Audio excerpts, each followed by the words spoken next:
পিতা পুত্র পবিত্রাত্মার নামে আমেন। আজ আমরা আনন্দ, আশীর্বাদ ও বিজয়ের মহান দিন উদযাপন করছি, ইস্টার রবিবার। আজকের এই পবিত্র দিনে আমরা ঘোষণা করি খ্রিস্ট পুনরুত্থিত হয়েছেন। তিনি সত্যিই পুনরুত্থিত হয়েছেন। মৃত্যু, পাপ এবং অন্ধকারের ওপর যিশুর চূড়ান্ত বিজয়ের এই দিন আমাদের বিশ্বাসের কেন্দ্রবিন্দু। পুনরুত্থান শুক্রবারের ক্রুশবিদ্ধতার বেদনা ও নীরবতার পর আজ আমরা দেখি জীবনের জয়, আলোর জয়, আশার জয়। শূন্য সমাধি আমাদের মনে করিয়ে দেয় যে ঈশ্বরের প্রেম কখনো পরাজিত হয় না। এই আনন্দের দিনে আসুন আমরা আমাদের হৃদয় খুলে দিই পুনরুত্থিত প্রভুর উপস্থিতির জন্য এবং তার জীবনদায়ী আলোকে গ্রহণ করি।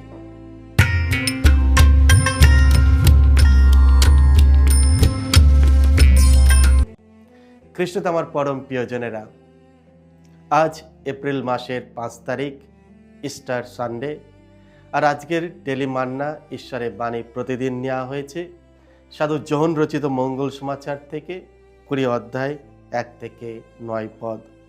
এসে আমরা ভক্তিভাবে আজকের এই বাণীটি শুনি।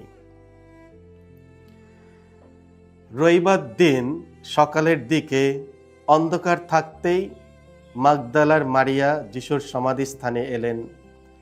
তিনি দেখতে পেলেন সমাধি গুহার মুখ থেকে পাথরখানা সরানো অবস্থায় রয়েছে। তখন তিনি দৌড়ে গেলেন সিমন পিতর আর সেই অন্য শিষ্যের কাছে যাকে যিশু বিশেষ স্নেহের চোখে দেখতেন।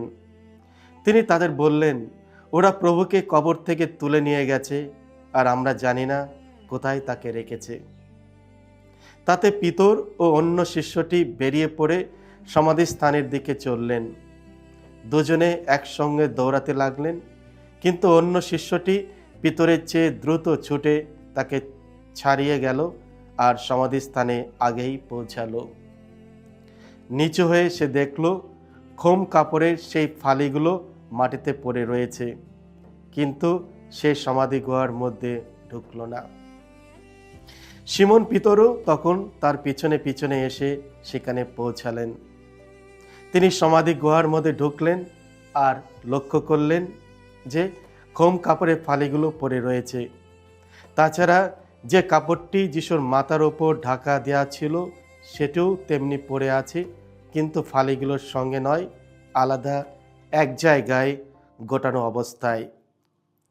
তখন অন্য যে শিষ্যটি সমাধিস্থানে আগে পৌঁছেছিল সেও ভেতরে ঢুকল। সে সবই দেখল আর তার অন্তরে জেগে উঠল বিশ্বাস। যিশুকে যে মৃতদের মধ্য থেকে পুনরুত্থান করতে হবে, শাস্ত্রের এই বাণী শিষ্য দুজন তো তখনও পর্যন্ত বুঝতে পারেনি। এই হলো প্রভু যিশুর মঙ্গল সমাচার। প্রভু যিশু তোমার মহিমা প্রচারিত হোক। তিনি পুনরুত্থিত হয়েছেন। খ্রিস্টতে আমার পরম প্রিয়জনেরা, এই ইস্টার রবিবারে আমরা মঙ্গল সমাচারে পড়ি কিভাবে মেরি মাগদলেনা খালি সমাধি আবিষ্কার করেছিলেন এবং বুঝতে পেরেছিলেন যে যিশু পুনরুত্থিত হয়েছেন। তিনি দুঃখ, বেদনা ও বিভ্রান্তির মধ্যে তাকে খুঁজতে গিয়েছিল, আর সেই খোঁজের মধ্যেই তিনি প্রথমে একজন স্বর্গদূতের সাথে এবং তারপর নিজেই যিশুর সাথে সাক্ষাৎ করেন। এই সুন্দর মুহূর্তটি আমাদের মনে করিয়ে দেয় যে আমাদের কঠিন সময়েও যখন আমরা উত্তর খুঁজছি, যিশু সবসময় আমাদের কাছে থাকেন। তিনি আমাদের যেখানে আছি সেখানেই এসে আমাদের সাথে মিলিত হন, আমাদের সান্ত্বনা ও আশা প্রদান করেন, যেমনটি তিনি মেরি মাগদলেনের সাথে করেছিলেন। পুনরুত্থান ও মৃত্যু। খ্রিস্টের পুনরুত্থানকে কখনো তার মৃত্যু থেকে আলাদা করে দেখা যায় না। শুধু খ্রিস্ট পুনরুত্থিত হয়েছেন বলার চেয়ে খ্রিস্ট মৃত্যুদের মধ্য থেকে পুনরুত্থিত হয়েছেন বলা আরও অর্থপূর্ণ। ক্রুশে তার মৃত্যু পুনরুত্থানের পূর্বে ঘটেছে, কারণ মৃত্যু ছাড়া পুনরুত্থান কিভাবে সম্ভব। তাই পুনরুত্থানকে সর্বদা ক্রুশের সাথে যুক্ত করে বুঝতে হবে, কারণ পুনরুত্থানই খ্রিস্টের মৃত্যুকে অর্থবহ করে তোলে। মৃতদের মধ্য থেকে উঠে এসে খ্রিস্ট মৃত্যুকে পরাজিত করেছেন এবং ক্রুশকে বিজয় ও জীবনের চিহ্নে পরিণত করেছেন। পুনরুত্থান ও শূন্য সমাধি। শূন্য সমাধি খ্রিস্টের পুনরুত্থানের প্রথম চিহ্ন।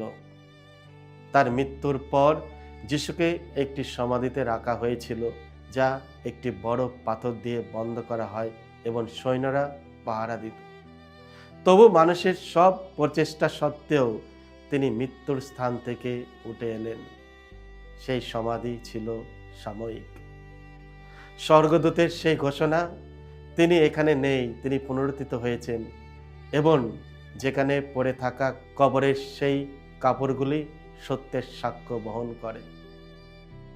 সেই শূন্য সমাধি থেকেই সমগ্র মানব জাতির জন্য সর্বশ্রেষ্ঠ ঘোষণা ধ্বনিত হয়েছিল, মৃত্যু পরাজিত হয়েছে এবং জীবন বিজয়ী হয়েছে। পুনরুত্থান ও আশা। পুনরুত্থান আমাদের হৃদয়কে আশায় পূর্ণ করে, এমন এক আশা যা মৃত্যুর সীমাকেও অতিক্রম করে। এটি আমাদের এক গৌরবময় ভবিষ্যতের নিশ্চয়তা দেয় এবং খ্রিস্টের জীবনে অংশীদার হওয়ার আহ্বান জানায়। যেমন সাধু পল ঘোষণা করেন, আমরা যদি তার সঙ্গে মরি তবে তার সঙ্গে বাঁচব। মৃত্যু শেষ নয়, এটি অনন্ত জীবনের দ্বার। এই জীবন্ত আশা আমাদের পার্থিব জীবনের যাত্রায় শক্তি দেয় এবং আমাদের স্বর্গীয় গন্তব্যের দিকে পরিচালিত করে। পুনরুত্থান ও নতুন জীবন। তার পুনরুত্থানের মাধ্যমে খ্রিস্ট পাপ ও শয়তানকে পরাজিত করেছেন। এই বিজয় আমাদেরকেও তার মধ্যে একটি নতুন জীবনের আহ্বান জানায়। মেরি মাগদলেনা, প্রেরিতগণ, এমনকি সাধু পলও পুনরুত্থিত প্রভুর সঙ্গে সাক্ষাৎ করে পরিবর্তিত হয়েছিলেন।